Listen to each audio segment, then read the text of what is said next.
ওয়ার্ডপ্রেসের Elementor page বিল্ডারের এই পর্বে আমরা আইকন লিস্ট নিয়ে আলোচনা করব। আইকন লিস্ট হচ্ছে একটা জনপ্রিয় সিস্টেম, সেটা আমরা দেখলেই বুঝবো। ফার্স্ট অফ অল আমরা আইকন লিস্টটাতে চলে যাব, জাস্ট ড্র্যাগ করে এটার উপর ছাড়বো। আমরা বাই ডিফল্ট দেখতে পাচ্ছি 3টা লিস্ট আমাদের নিচে চলে আসছে নিচে। ওকে, আমরা হাতের বাম দিকে আইকনের লিস্টের অপশনগুলো দেখতে পাবো। সেই লিস্টগুলোকে দেখতে পাচ্ছি আমাদের লেআউটের বরাবর এটা আছে এবং এর নিচে আইটেমসগুলো লেখা আছে। দেন এখানে অ্যাড আইটেম নামে একটা অপশনস আছে, then apply link on full with এরকম একটা অপশন আছে। তো আমরা প্রত্যেকটাই দেখব। এর আগে আমরা একটু খেয়াল করি, আমরা এটাকে সাজানোটা হচ্ছে সিস্টেম। ওকে, লেআউট, আমরা এই লেআউটটাকে তুলে দিয়ে যদি দেই, এই যে ইনলাইন দেই, তাহলে দেখো লাইন বাই লাইন এটা হচ্ছে। আবার যদি দেই, এটা নিচে হচ্ছে। আমরা দুইভাবেই অ্যাকচুয়ালি করতে পারি। ওকে, তো যাই হোক, আমরা দুইভাবে যদি এটাকে করি, প্রথমে আমরা ইনলাইনে যাই। ইনলাইনে যাওয়ার পর আমরা এই দিকে আইটেমসগুলোকে একটু খেয়াল করি। আমরা লিস্টে যে কোনো একটা লিস্টের উপর ক্লিক করব। ক্লিক করলে দেখো আইটেমের নাম, এখানে আমরা দিতে পারি হোম। ওকে, দেন দিতে পারি ফ্যাশন দিলাম। তারপর যে কোনো নিচেরটাতে যে কোনো একটা কিছু দিলাম। দেওয়ার পরে আমরা দেখতে পাচ্ছি আইকন বক্স আছে, এই আইকনটাকে আমরা চেঞ্জ করতে পারি। ওকে, এখানে যদি আমরা চেঞ্জ করি বা ক্লিক করি, এখানে দেখব অসংখ্য আইকন আছে। তো আমরা যদি দিই ফ্যাশন হ্যাঁ, বা শিপিং, এই যে শিপিংয়ের নামে কোনো কিছু ম্যান একটা আসছে, এখানে যদি দিই আমরা শিপিং দিলাম। ওকে, ডান হয়ে গেল। এবং শিপিংয়ে ক্লিক করার পর শিপিংয়ের অনেক রুলস থাকতে পারে একটা ওয়েবসাইটে, না? সেই রুলসগুলো পড়ার জন্য এটা একটা লিঙ্ক করতে পারি। এটা আবার দিতে পারি ফ্রি শিপিং, এটা দিয়ে দিতে পারি। দেন হয়ে গেল। তারপরে নিচেরটাতে এসে যদি আমরা বলি তোমার কল আস দেওয়ার সাথে সাথে আমরা একটা ফোন নাম্বার দিয়ে দেব। সেই ফোন নাম্বারটা দিয়ে দিলাম।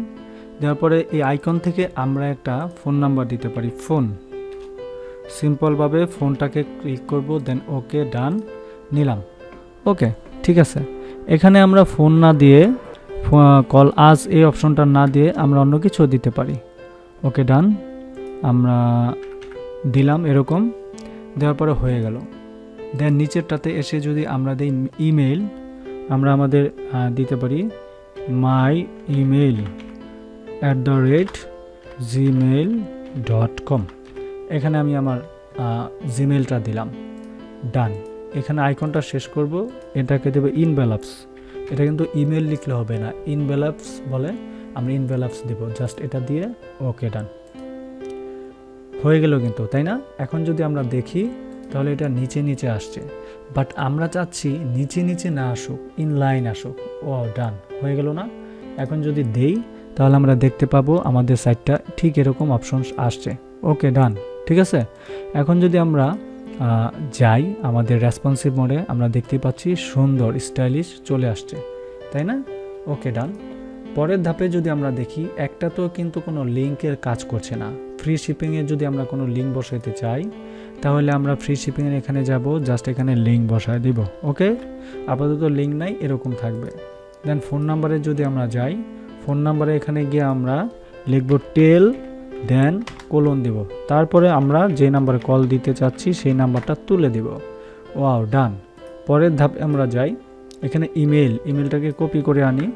এখানে লিঙ্কের জায়গায় লিখব মেল টু কোলন দেওয়ার পরে ইমেলটা দেব। প্রত্যেকটা লেখাই কিন্তু দেখো একদম কি হয়ে গেছে, কালার চেঞ্জ হয়ে গেছে। হোভার করলে এরকম হয়। সো এই জিনিসটা আমরা করতেই পারি। কিভাবে কালার চেঞ্জ করতে হয় আমরা ভালো করেই জানি। স্টাইলে যাব, স্টাইলে যাওয়ার পরে এখান থেকে আইকনের কালার, টেক্সটের কালার, হোভার করলে কি হবে, হোভার ছাড়া কি হবে, সেগুলো আমরা ভালো করেই জানি। এবার যদি দেই ডিভাইডার, তাহলে দেখো ডিভাইডার হয়ে গেছে, একটা ডিভাইডার হয়ে গেছে। ডিভাইডারের কালারটা আমরা চেঞ্জ করতে পারি ইচ্ছে করলে, বাট আমাদের দরকার নাই। আমরা এখানে স্পেসটাকে করতে পারি চেঞ্জ, দেখো স্পেস। ওকে, অ্যালাইনমেন্ট সেন্টার এরকম দিতে পারি। সো আমরা আমাদের মতো করে করতে পারি, ঠিক আছে। সো প্রত্যেকটা ধাপ কিন্তু আমরা অনুশীলন করলেই বুঝবো। এখন যদি আমরা যাই, আমরা আমাদের অপশনটাতে দেখি, ঠিক এরকম একটা ইন্টারফেস আমাদের সামনে চলে আসছে। আশা করছি কিভাবে আইকন বক্স নিয়ে কাজ করতে হয় তোমরা এটা ভালো করে বুঝবা।